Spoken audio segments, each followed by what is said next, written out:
sebelumnya kita udah belajar tentang cara nulis konsonan, huruf vokal, sama diakritiknya.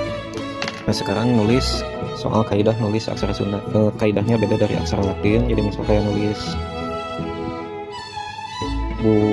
buat ya, karena bunyi buat ini kayak ada W, maka di aksara Sunda dia ditulis pakai W.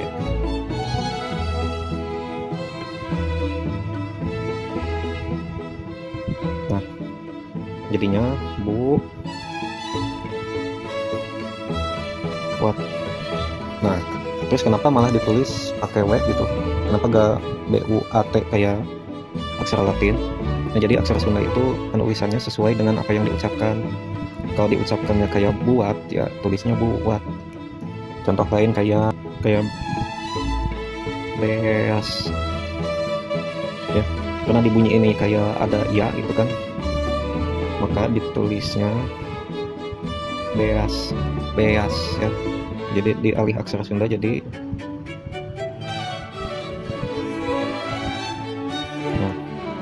ini B, ini yas. Misal lagi duaan, karena bunyinya kayak ada wa, karena u ketemu a jadi wa, maka jadi w. Duaan, ini du, ini waan ya. Jadi sesuai dengan yang diucapin. Misal nulis lagi sanjata, ini kan diucapinnya malah kayak sanjata. Nah maka ditulis di aksara Sundanya adalah sanjata.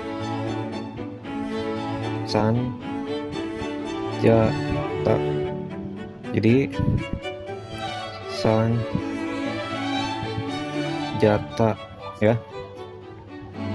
Atau misal lagi kayak nulis sia, maka karena bunyinya i ketemu a kayak ya, maka ditulisnya sia hasilnya jadi